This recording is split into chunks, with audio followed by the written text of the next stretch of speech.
चलिए दोस्तों, शुरू करते हैं। आज का हमारा जो टॉपिक होगा वो हमारा इंडस्ट्री को समझना होगा। दोस्तों, हम जब भी शेयर मार्केट में पैसा लगाने जाते हैं या जब भी हम किसी कंपनी में इन्वेस्ट करने जाते हैं, तो हमारे लिए ये जानना बहुत ज़रूरी हो जाता है कि वो कंपनी किस इंडस्ट्री में काम कर रही है। क्योंकि दोस्तों, कंपनी की जो भी परफॉर्मेंस होती है वो एज अ होल काम नहीं करती, वो कहीं ना कहीं इंडस्ट्री पर पूरी डिपेंड होती है। तो दोस्तों, हमारे लिए ये जानना बहुत ज़रूरी हो जाता है कि इंडस्ट्री क्या है, वो कितने टाइप की हो सकती है, और आपकी कंपनी जिसमें आप पैसा लगाने वाले हो वो किस इंडस्ट्री में आती है। तो चलिए दोस्तों, आगे कंटिन्यू करते हैं और समझते हैं कि इंडस्ट्री क्या होती है। दोस्तों, इंडस्ट्री आपकी मैं आपको इसके थ्रू समझाने की कोशिश करूंगा। दोस्तों, जो इंडस्ट्री होती है वो एक सेक्टर के अंदर काम करती है। ये सेक्टर आपका कंज्यूमर डिस्क्रिशनरी भी हो सकता है या कंज्यूमर स्टेपल भी हो सकता है। और दोस्तों, कंज्यूमर डिस्क्रिशनरी और कंज्यूमर स्टेपल, इसमें क्या फ़र्क होता है? दोस्तों, कंज्यूमर डिस्क्रिशनरी वो चीज़ें होती हैं जिसके लिए हम वेट कर सकते हैं। मतलब जैसे आपका ऑटो, आपको कोई गाड़ी खरीदनी है, आप वेट कर सकते हैं कि नहीं भाई, अभी मार्केट में या अभी मेरे पास इनकम इतनी नहीं है तो मैं बाद में डिले कर दूंगा। या दोस्तों, आपको कपड़े खरीदने हैं, आपको ज्वेलरी खरीदनी है, ये सब दोस्तों कंज्यूमर डिस्क्रिशनरी का पार्ट होती है, जिस चीज़ के लिए आप आज नहीं तो कल, कल नहीं तो परसों इस तरीके से वेट कर सकते हैं। और दोस्तों, कंज्यूमर स्टेपल क्या होता है? कंज्यूमर स्टेपल में आपको कंजम्पशन करना ही होता है। जैसे कि अगर हम बात करें फूड, या हम बात करें आपका सोप, आपका टूथपेस्ट, ये सब दोस्तों कंज्यूमर स्टेपल है। मतलब वो आपका डेली की दिनचर्या में आप उन वस्तुओं का इस्तेमाल करते हो। तो दोस्तों, ये तो बात रही कंज्यूमर डिस्क्रिशनरी और कंज्यूमर स्टेपल की। अब दोस्तों, ये होता है सेक्टर। अब इसके अंदर आती है हमारे पास इंडस्ट्री।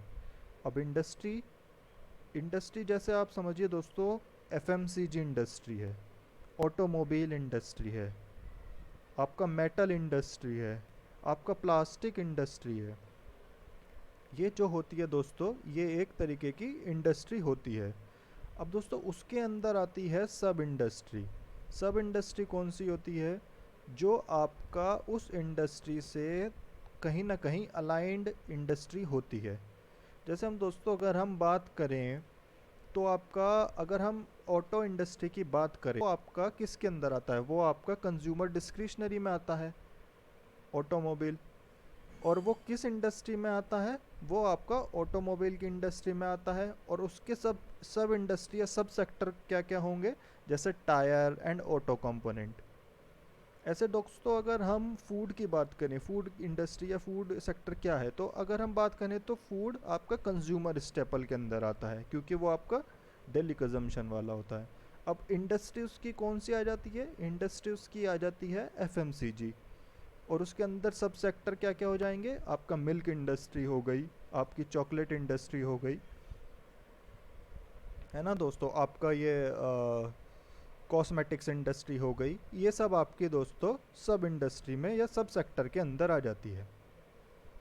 तो दोस्तों, अब ये इंडस्ट्री कितने प्रकार की हो सकती है, आइए जानते हैं। इसका हम क्लासिफिकेशन कैसे करेंगे किसी भी इंडस्ट्री का? आइए देखते हैं कि वो कितने टाइप की हो सकती है। तो दोस्तों, जो हमारी इंडस्ट्री होती है वो मोटा मोटी 4 प्रकार की देखी गई है। सबसे पहली जो इंडस्ट्री होती है दोस्तों, वो हमारी ग्रोथ इंडस्ट्री होती है। इस इंडस्ट्री में क्या होता है दोस्तों, ये आपकी लाइफ साइकिल में एकदम अर्ली वाली स्टेज पे होती है। जो हमारी ये लाइफ साइकिल होती है दोस्तों पूरी, इस इंडस्ट्री, ये आपकी स्टार्टअप की फेज़ में होती है या आपकी रैपिड ग्रोथ से, मतलब यहाँ कहीं की स्टेज में ये इंडस्ट्री होती है, क्योंकि ये एकदम अर्ली स्टेज वाली ग्रोथ इंडस्ट्री होती है। तो दोस्तों इसमें क्या होता है, आपके पास इसमें आपकी अर्निंग्स स्ट्रॉन्ग होंगी, और जो आपका इसमें लेकिन रिस्की आपका स्टॉक हो जाता है। अगर आप कोई कंपनी में इन्वेस्ट करने वाले हैं तो उस टाइम आपका जो स्टॉक होगा वो थोड़ा रिस्की हो जाता है। वो कैसे होगा दोस्तों, ये देखते हैं। मैंने यहाँ पर एक डेटा लिया है दोस्तों, ये डेटा है पिडलाइट इंडस्ट्री का। हाँ दोस्तों, आपने नाम सुना होगा पिडलाइट इंडस्ट्री। दोस्तों इसका जो प्रोडक्ट आता है वो आपका फेविकॉल है, जैसे आपका डॉक्टर फिक्सिट है, आपका एम सील है, आपकी फेविक्विक है, ये सब दोस्तों पिडलाइट इंडस्ट्री के प्रोडक्ट हैं। दोस्तों अगर हम बात करें इसकी रेवेन्यू की, तो 2009 में जो इसकी रेवेन्यू थी वो 2051 थी। 2014 में अगर हम इसके अर्निंग फिगर्स की बात करें रेवेन्यू की, तो वो 4724 थी। और दोस्तों अगर हम 2020 में बात करें तो वो उसकी अर्निंग फिगर 6286 थी। दोस्तों ये फिगर्स करोड़ में हैं।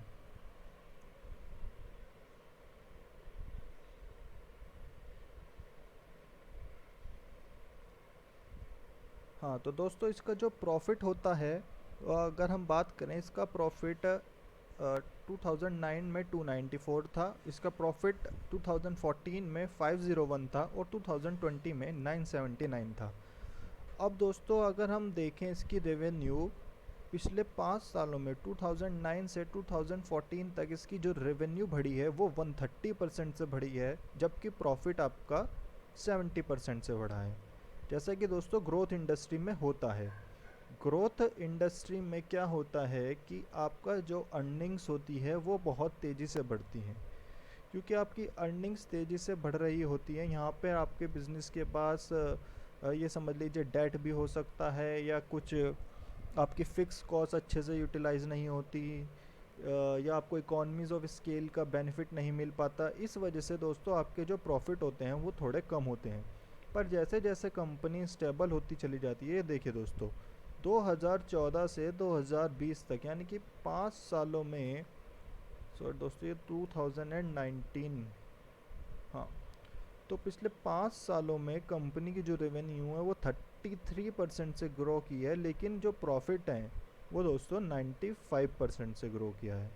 तो इसका मतलब दोस्तों कि अब कंपनी एक लार्जर स्केल पर प्रोडक्शन कर रही है, ये अपने सभी अपना इकोनॉमीज़ ऑफ स्केल का बेनिफिट ले पा रही है।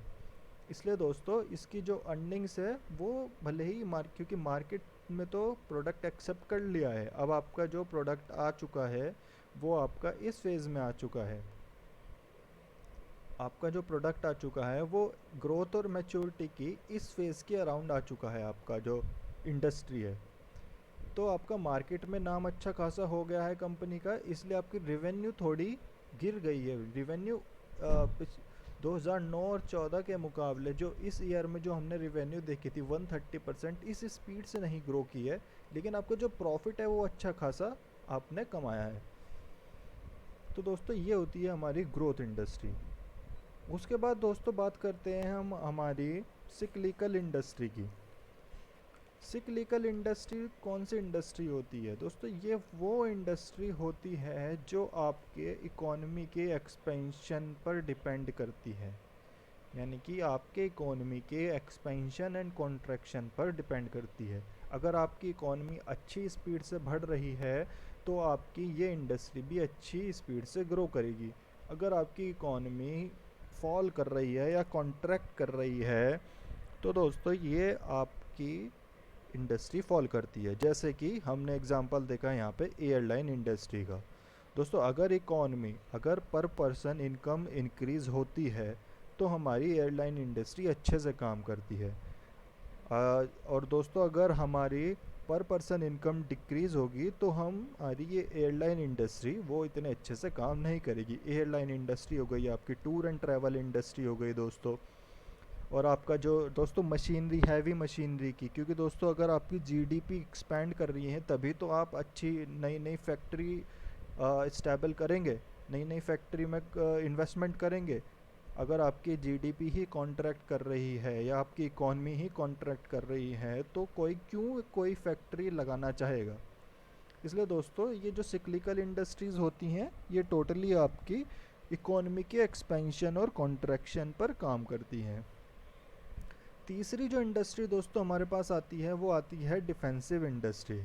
डिफेंसिव इंडस्ट्री कौन सी इंडस्ट्री होती है दोस्तों? ये हमारी होती है एफएमसीजी टाइप की इंडस्ट्री। दोस्तों ये वो इंडस्ट्री होती हैं जो अपना स्टेबल रहती हैं और इनका कोई ख़ास फ़र्क नहीं पड़ता इकोनॉमी के एक्सपेंशन पर या इकोनॉमी के कॉन्ट्रैक्शन पर। दोस्तों चाहे इकोनॉमी एक्सपेंड करे चाहे इकोनॉमी कॉन्ट्रैक्ट करें, ये वो गुड्स होते हैं जो कंज्यूमर डेली यूज़ करता ही है। जैसे दोस्तों मान लीजिए अगर इकोनॉमी एक्सपेंड करेगी या इकोनॉमी कॉन्ट्रैक्ट करेगी अगर, तो क्या मैं खाना खाना छोड़ दूंगा? नहीं। क्या मैं नहाना छोड़ दूंगा? नहीं। तो दोस्तों ऐसे ही इसी टाइप से ये इंडस्ट्री होती हैं, ये दोस्तों डिफेंसिव इंडस्ट्री कही जाती हैं। उसके बाद दोस्तों जो अगली हमारे पास इंडस्ट्री आती है वो आती है हमारी सिक्लिक ग्रोथ इंडस्ट्री। दोस्तों ये वो इंडस्ट्री होती हैं जो आपके ये दोनों क्वालिटी, इन इंडस्ट्री में ये दोनों क्वालिटीज़ पाई जाती हैं। दोस्तों ये इंडस्ट्री अगर आप देखेंगे कि ये इंडस्ट्री बेसिकली आपका इकोनॉमी के मतलब एक तरीके से मैं आपको एक एग्जांपल के थ्रू समझाता हूँ दोस्तों। ऑटोमोबाइल का हम एग्जांपल लेते हैं। अभी हम देख रहे थे कुछ सालों से ऑटोमोबाइल इंडस्ट्री बहुत अच्छा परफॉर्म कर रही थी, क्योंकि दोस्तों उसमें कंटिन्यूस चेंज आ रहे थे। जैसे जैसे कंटिन्यूस चेंज का मतलब जैसे डीजल टू पेट्रोल चेंज हो रही थी, पेट्रोल से सीएनजी चेंज हो रही थी, जैसे गियर से ऑटोमेटिक चेंज हो रही थी। कार की बात कर रहे हैं हम दोस्तों, जैसे कार पहले डीजल में आती थी, अब वो पेट्रोल में चेंज हुई, फिर धीरे धीरे पेट्रोल में आने लगी, फिर पेट्रोल के बाद दोस्तों वो सीएनजी में आने लगी। फिर दोस्तों अब क्या हो रहा है थोड़ा थोड़ा कार में कि वो गियर से ऑटोमेटिक की तरफ शिफ्ट हो रही हैं। अब दोस्तों उसके बाद क्या हो रहा है दोस्तों, अब हम आने वाले टाइम में देख रहे हैं कि जो ऑटोमोबाइल इंडस्ट्री है वो इलेक्ट्रिक व्हीकल की तरफ शिफ्ट हो रही है। तो दोस्तों जब भी इन्हें मतलब ये वो इंडस्ट्री होती हैं जिन्हें अपने आप को सस्टेन करने के लिए कुछ टेक्नोलॉजिकल इम्प्रूवमेंट चाहिए होता है, तभी दोस्तों ये इंडस्ट्रीज़ काम करती हैं। तो दोस्तों इनकी जो ग्रोथ होती है वो एक टाइम पे जाकर रुक जाती है। सपोज़ कीजिए दोस्तों जैसे ऑटोमोबाइल इंडस्ट्री में अभी लास्ट जो इम्प्रूवमेंट आया था वो आपका गियर से ऑटोमेटिक का आया था। क्यों? ऑटोमोबाइल इंडस्ट्री ने गियर टेक्नोलॉजी को छोड़कर ऑटोमेटिक की तरफ चल रही है। लेकिन दोस्तों ये भी अभी पूरी तरीके से इंडिया में मतलब बहुत ही कम ऐसी कंट्रीज़ हैं जिसमें ये अच्छी तरीके से इस्टेब्लिश है। अभी ये डेवलपिंग कंट्रीज़ में पूरी तरीके से अपनाया नहीं गया है। तो दोस्तों अभी मतलब कि जिस इंडस्ट्री को ग्रो करने के लिए थोड़ा टेक्नोलॉजी का इम्प्रूवमेंट चाहिए, वो इंडस्ट्री इसके अंदर आती हैं। दोस्तों आशा करता हूँ कि आपको ये इंडस्ट्री का क्लासिफिकेशन समझ में आ गया होगा। अब दोस्तों बात करते हैं कि जैसे इकोनॉमी एक्सपेंड करती है या इकोनॉमी कॉन्ट्रैक्ट करती है, तो थोड़ा प्रैक्टिकली बात करते हैं कि इकोनॉमी अब दोस्तों बात थोड़ा प्रैक्टिकली करते हैं कि अगर कोई इकोनॉमी हमारी एक्सपेंड हो रही है या हमारी इकोनॉमी कॉन्ट्रैक्ट हो रही है, तो उस टाइम पे मैं किस इंडस्ट्री में जा सकता हूँ। दोस्तों अगर आपकी इकोनॉमी एक्सपेंड हो रही है तो आप ग्रोथ इंडस्ट्री या सिक्लिकल इंडस्ट्री में जा सकते हैं। क्या कहा दोस्तों? अगर आपकी इकोनॉमी एक्सपैंड हो रही है तो आप growth industry and cyclical industry में जा सकते हैं अच्छे रिटर्न के लिए, एक अच्छा पोर्टफोलियो के लिए। लेकिन अगर दोस्तों आपकी इकोनॉमी कॉन्ट्रैक्ट हो रही है तो सबसे बेस्ट ऑप्शन वहाँ पर जो होता है वो आपका डिफेंसिव इंडस्ट्री होता है। क्योंकि दोस्तों सिक्लिकल ग्रोथ इंडस्ट्री को मैं तब प्रेफर करूँगा अगर मुझे कोई टेक्नोलॉजिकल इम्प्रूवमेंट मिलता है। अब दोस्तों बात करते हैं जैसे ऑटोमोबाइल इंडस्ट्री की ही ले लीजिए। ऑटोमोबाइल इंडस्ट्री में मैं तब प्रेफर करूँगा इन्वेस्ट करना अगर मुझे दिखता है कि हाँ, अब मार्केट इलेक्ट्रिक व्हीकल की तरफ शिफ्ट हो रहा है, या जो व्हीकल्स आ रहे हैं, जो हमारी गाड़ियाँ आ रही हैं, उनमें कुछ टेक्नोलॉजिकल इम्प्रूवमेंट हो रहा है, तो मैं ऑटोमोबाइल इंडस्ट्री को प्रेफर करूँगा। अगर मुझे लगता है कि मेरी इकॉनमी लेकिन दोस्तों एक अगर हम बात करें कि अगर हमें एक एक अच्छा पोर्टफोलियो अगर हम बनाना चाहते हैं, जो हमारा एक डिसेंट पोर्टफोलियो होगा, अगर हम वो बनाना चाहते हैं दोस्तों, तो वो कंबाइंड एक अच्छा पोर्टफोलियो कॉम्बिनेशन का होगा डिफेंसिव इंडस्ट्री का और सिक्लिकल इंडस्ट्री का। क्योंकि दोस्तों अगर आपकी इकॉनमी एक्सपेंड करेगी तो ये इस इंडस्ट्री में जो स्टॉक्स होंगे वो अच्छा परफॉर्म करेंगे, और ये आपकी इंडस्ट्री कंसिस्टेंट ग्रोथ से चलती रहेगी। और दोस्तों अगर इकॉनमी बाई चांस कॉन्ट्रैक्ट करती है, तो इकॉनमी कॉन्ट्रैक्शन के टाइम पे ये तो अपना उसी स्पीड से ग्रो करती रहेगी, वही रिटर्न देती रहेगी आपको कांस्टेंट। और ये अगर गिरेगा तो ये अगर ये इंडस्ट्री गिरती है, जो कि डेफिनेटली गिरेगी अगर इकॉनमी कॉन्ट्रैक्ट होगी, तो ये उसके लॉस को मिटिगेट या डाइवर्सिफाई कर पाएगी। तो दोस्तों इस तरीके से हमें अपना एक अच्छा पोर्टफोलियो बनाना है जो हमारा इन इंडस्ट्री के कॉम्बिनेशन में होगा। तो दोस्तों आज के लिए इतना ही। आशा करता हूँ कि आपको इंडस्ट्री क्लासिफिकेशन अच्छे से समझ आ गया होगा। आगे हम बात करेंगे पोर्टर 5 फोर्सेस की। किसी भी इंडस्ट्री को एनालाइज करने के लिए पोर्टर 5 फोर्स मॉडल क्या कहता है और उससे हम कैसे किसी इंडस्ट्री को एनालाइज कर सकते हैं। धन्यवाद।